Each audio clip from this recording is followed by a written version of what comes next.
নমস্কার সকলকে, good morning. কেমন আছো তোমরা সকলে? আশা করছি সকলে খুব ভালো আছো। আমরাও বেশ ভালোই আছি।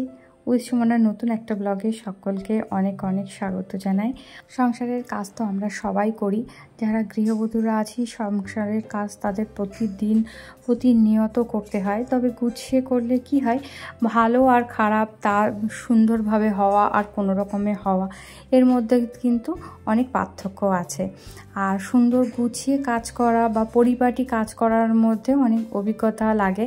অন্তত আমার ক্ষেত্রে তো হয়েছে। আমার সংসার জীবনের বেশ অনেক বছর কেটে গেছে, তারপর আমি এখন একটু একটু করে বুঝতে শিখেছি কিভাবে কোন দিক দিয়ে কীরকমভাবে কাজ করলে কাজটা অনেক বেশি সহজ হবে, আর কোন কাজটাকে বেশি গুরুত্ব দিতে হবে, কোন কাজটাকে এখন না করে একটু পরে করলেও কোনো অসুবিধে নেই। তো সেই জিনিসটা বোঝাটা খুবই জরুরি। যদি কোনো রকম ঝামেলা না করে বা খুব সুষ্ঠুভাবে কাজ করতে চাই সংসারে, সেক্ষেত্রে তো দেখা গেল যে একটা কাজ এই মুহূর্তে সেটা খুবই দরকার, কিন্তু সেটা না করে আমি অন্য কাজটা নিয়ে বসে আছি। তো সেক্ষেত্রে যে কাজটা বেশি দরকার সেটা হ্যাম্পার হচ্ছে, ইম্পর্টেন্ট কাজটা অনেকটা পিছিয়ে যাচ্ছে বা অবহেলিত হচ্ছে। সেক্ষেত্রে সংসারে অনেক রকম সমস্যা হতে পারে, বা আদার্স যারা মেম্বার্সরা রয়েছে তাদের সাথেও একটা মনোমালিন্য শুরু হতে পারে। তো সেইটাই আমি কিভাবে ম্যানেজ করি একা হাতে, তোমাদের সাথে সেটাই আমি একটু শেয়ার করতে চলেছি। তো ছেলেমেয়েরা সব চলে গেছে, এখন টিফিনের বাসন টাসনগুলো আমি সব এখন মেজে রাখছি। ওদের সবার স্কুল, আমি পুরো একা বাড়িতে এখন নিশ্চিন্তে মনে কাজ করছি। আমি কিন্তু ফোনে গান বা গল্প কিন্তু এদিকে শুনি, তো শুনতে শুনতে কাজ করতে বেশ ভালো লাগে। মাথার মধ্যে অনেক কিছুই চলে, জানো তো। জীবনটা দেখে যতটা সহজ মনে হয় অপরের জীবনটা, ব্যাপারটা ঠিক তা না। আসলে মানব জীবনটাই হচ্ছে এরকম, সবারই কিছু না কিছু প্রবলেম আছে, কারোর বেশি আছে, কারোর কম আছে। তো এইগুলো নিয়েই আমাদের চলতে হয়, এইগুলো বাদ দিয়ে জীবন হয় না। এটা জীবনের অঙ্গই বলতে পারো। যেমন ভালো আছে তেমন খারাপও আছে, আলো যেমন আছে তেমন ছায়াও আছে। সুতরাং এইগুলো মেনে নিতেই হবে। আর সব সময় সত্যি কথা বলতে কি, মেনে নিতে হবে বলাটা যতটা সহজ, মেনে নেওয়াটা অতটা সহজ না। সেক্ষেত্রে নিজের মনটাকে ডাইভার্ট করতে গান শুনতে পারো, গল্প পড়তে পারো, বা এখন অডিও স্টোরি এসছে, অডিও স্টোরি শুনতে পারো। তো মনটা থাকে ওই দিকে থাকে, এর মধ্যে দিয়ে এইসব শুনতে শুনতে কখন যে কাজ কমপ্লিট হয়ে যায় নিজেও বুঝতে পারবে না। আমার ক্ষেত্রে তো তাই হয়। আচ্ছা, একটা জিনিস তোমরা লক্ষ্য করেছো যে আমি কিন্তু আজকে যে ন্যাচারাল যে সাউন্ডটা সেটাও কিন্তু আমার ভিডিওতে রেখেছি। এর কারণ হচ্ছে আমার পোলাপান কেউ বাড়িতে নেই, আর এখন বাড়ি পুরো নিস্তব্ধ, সেজন্য আদার্স কোনো সাউন্ড কিন্তু এই মুহূর্তে নেই। তো আমি ফোনটাও বন্ধ করে দিয়েছি যাতে এই সাউন্ডগুলো আসে। এই সাউন্ডগুলো আমি ভিডিওতে ভীষণভাবে মিস করি, আমার নিজের ভিডিওতে কখনও আমার সেরকম সৌভাগ্য হয় না দেওয়ার। কোনো সময় হয়তো চিমনি চলে, বা কোনো সময় হয়তো ফ্যানটা চললো। মাঝে কদিন যা গরম পড়েছিল, ফ্যান বন্ধ করে অন্য কোনো কাজ করার কথা ভাবতেই পারতাম না। তো সেই জন্য এটা দেওয়া হয় না। তো আজকে সৌভাগ্যবশত আমি দিলাম। কাজ করতে করতে মেঘের অবস্থাটা তোমাদের একটু দেখায়। এরকম ওয়েদারে না বাড়িতে বসে থাকতে বেশ ভালো লাগে, বেরোতে একদমই ভালো লাগে না। বাইরের সাথে সাথে অবস্থা, যাই হোক বেরোতে তো হবেই। আর এই পাশে দেখো আমি ভাত বসিয়েছি, আর প্রেশার কুকারে আমি বসিয়ে দিয়েছি এখানে আলু, কারণ আমার আলু পনির হবে আজকে, আলু পনিরের তরকারি। তো আলুটা যাতে তাড়াতাড়ি সেদ্ধ হয়ে যায় সেজন্য ওখানে বসিয়েছি। আর এটা হচ্ছে উচ্ছে আলুর তরকারি হবে, উচ্ছে আলু ভাজা হবে। তো এইগুলো আমি সব কেটে কুটে গুছিয়ে রেখেছি। আর আমার এই গ্যাসটার অবস্থাটা দেখো, এই গ্যাসের অবস্থাতে ওরা সময় মতো আমার কাছে ভাত চায়, বুঝতে পারছো।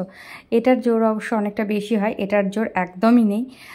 যাই হোক কোনো রকমে চলছে আর কি সংসার। আর এই ঘরটার কি অবস্থাটা দেখো, এটা আমার কন্যের সব কাজ, আমার কন্যে সব বার করেছে, সেগুলো আমার গোছানো হয়নি। কাল রাত্রেই সব খেলা করেছে। আমার এই জামা কাপড়গুলো সব ভাঁজ করা ছিল, জানো তো, সেগুলো সব বার করেছে, করে শাড়ির মতন করে পরেছে, পরে তারপর গয়নাগাটি যা যা ছিল সব বার করে খেলাধুলো করেছে, করে ওখানেই ফেলে রেখেছে। তাই আমি ভাবছি এখন একটু গুছিয়ে নিই রান্না করতে করতে। আর এই যে আমার গাছে কিছু কাটিং বসিয়েছি, জলে রেখেছি, আশা করি এগুলো হয়ে যাবে। বর্ষাকাল এখন চলছে, এই সময় তো কাটিং বসানোর আদর্শ সময়। তো কেটে কুটে নিয়ে এখানে রেখেছি। আর বসুক আর না বসুক, দেখতেও তো কত সুন্দর লাগছে বলো, সবুজ জায়গাটা। ওই জায়গাটা সব কটাই আমার জলে বসানো গাছ। কোনোটা মানি প্ল্যান্ট, কোনোটা ফিলোডেন্ড্রন আছে, কোনোটা হচ্ছে সিঙ্গোনিয়াম আছে। আর এই বালাটা দেখো, এটা কিন্তু রূপোর, জানো তো, এটা অঞ্জলি জুয়েলার্স থেকে কিনেছিলাম। বেশ ভারী বালাটা, কিন্তু কালারটাও উঠে গেছে। কালার করিয়ে নিলে কিন্তু পরা যায়, বেশ সুন্দর দেখতে। আর এটা হচ্ছে প্রায় 20-25 বছর আগেকার একটা বালা। এটা কিন্তু সোনার বালা না, জানো তো, এটা হচ্ছে তোমার ওই ইমিটেশনের বালা। আগে বেশ কী যেন ছিল একদম প্রথম দিকে, ওই কোম্পানিটা আমার ঠিক মাথায় আসছে না এই মুহূর্তে। তো এখনও ভালো আছে, সেই অবস্থায় আছে, বুঝতে পারছো তো কতটা ভালো। আর এখন আজকে কিনলে 1 মাস পরে দেখি যে রং উঠে গেছে, এরম অবস্থা। তো এইগুলো সব পড়েছিল, বউ ছিল, বুঝেছো। তো সেইগুলোই আর কি গোছাচ্ছি। আর এই হারটা আমার ভীষণ প্রিয়। অনু যখন আমার মেয়ের মতো বয়স অনুর, ঠিক তখনকার এই হারটা আমি পুজোর সময় কিনেছিলাম। আমার এত পছন্দের, ভীষণ পছন্দের। আর এই যে স্টোনগুলো না খুব ভালো, মানে পুঁতিগুলোর কোয়ালিটিটা খুবই ভালো। তো আমি সবসময় এগুলো সুন্দর করে গুছিয়ে রাখার চেষ্টা করি যাতে মেয়ের হাত না যায়, কিন্তু ঠিক ও খুঁজে বার করে ফেলবে। আর এই হারটা আমি ভাইয়ের বিয়ের সময় কিনেছিলাম ফ্লিপকার্ট থেকে, সম্ভবত। একদমই বেশি দাম না, ওই কাজ চালাও আর কি। কালার দেখে নিশ্চয়ই বুঝতে পারছো, কিন্তু যদি রাত্রে পড়ো না, তাহলে কালার দেখে তোমরা অতটা বুঝতে পারবে না যে একদমই সাধারণ, মানে খুব বেশি দাম না আর কি। ওই ইউজ অ্যান্ড থ্রো, আগে পড়ো, যে কদিন কালার থাকে পড়ো, তারপরে ফেলে দাও, এরকম একটা ব্যাপার। তো এই আর কি। আর এখানে দেখো চলে এসছে পনির আর দুধ নিয়ে। পনিরটা নিয়ে আসবে আমি জানতাম, সেই জন্য আলুটা সেদ্ধ করে রেখেছি। আলু সেদ্ধ করেছি, আর কিন্তু কাবলি ছোলা সেদ্ধ করে রেখেছি। হ্যাঁ, টিফিনের জন্য কাবলি ছোলার তরকারি দেওয়া হবে আমার হাজব্যান্ডকে, সেই জন্য। আর দুধ নিয়ে এসছে, এখানে আলু নিয়ে এসছে, কিছুটা নিয়ে এসছে পেঁয়াজ। তো চলো রান্না করা শুরু করে দিই। আর পনিরের মধ্যে না এই আমুলের পনিরটাই আমরা খাই বেশিরভাগ, কেননা অন্যান্য পনির একদমই ভাল লাগে না। আর বিশেষ করে মিষ্টির দোকানের পনির তো একদমই খাই না। এই জন্য দেখবে পনির খাওয়াটা আমাদের অনেকটা কম, কারণ সবসময় পনিরের এই ফুল ক্রিমটা পাওয়া যায় না। ফুল ক্রিম না হলেও ভালো লাগে না, কীরকম চিমসে টাইপের লাগবে, রাবার টাইপের। তো এ দেখো সমস্ত সব আমি কেটে কুটে গুছিয়ে রেখেছি। আর এই যে পনির হালকাভাবে ভেজে একটুখানি জলের মধ্যে ডুবিয়ে রেখেছি। তারপর মশলাটা একটু করে নিচ্ছি। এর মধ্যে দিচ্ছি জিরে, তোমার গোলমরিচ, আর দিলাম কি বেশ একটা হলুদ, আর দিলাম অল্প একটু নুন দিয়ে, জল দিয়ে আমি এটা একটু পেস্ট করে রাখছি। আর যেহেতু বাটা মশলা ইউজ করা হয় না, তো এইভাবেই বাটা মশলার আর কি স্বাদটা পাওয়া। আর এখানে ফোড়নের জন্য সব এক জায়গায় করে রাখছি, দিতে সুবিধে হবে। ঝটপট দিয়ে দেবো। তারপর ফোড়নটা দিয়ে দিলাম, দিয়ে একটুখানি নাড়াচাড়া করে তারপর পেঁয়াজ রসুনগুলো দেবো। এইভাবে করলে বেশ ভালো লাগে খেতে।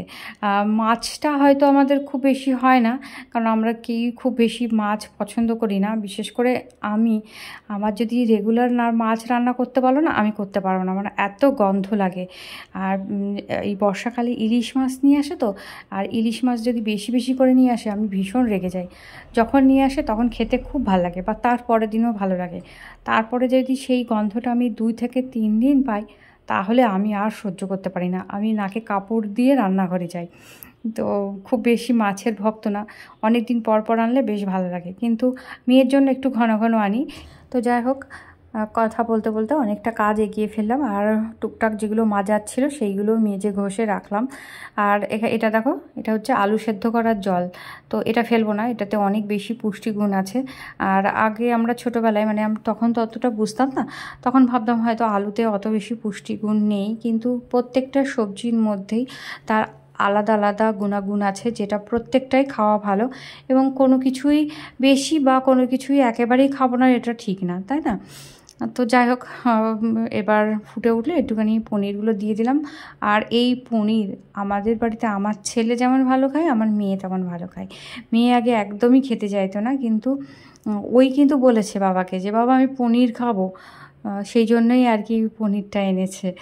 তো এখন মেয়ে যেহেতু একটু বড় হয়ে গেছে, তো ও নিজের ইচ্ছে মতো কিন্তু সব কিছু চেয়ে খায়, যে আমাকে এটা দাও, আমাকে ওটা দাও। তো যাই হোক, তারপরে কিন্তু অনেকটা সময় কেটে গেছে। তোমরা ভেবো না যে রান্নাটা শেষ হওয়ার পরপরই চলে এসেছে আমি রান্নাঘর এই ঘরটা গোছাতে, একদমই না।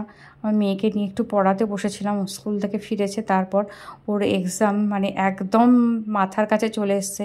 আর বাচ্চাদের কি বলো তো, একসাথে এক টানা তুমি কখনোই পড়াতে পারবে না। একসাথে যদি টানা তুমি পড়াও তাহলে বাচ্চারা পড়তে চাইবে না, কান্নাকাটি করবে।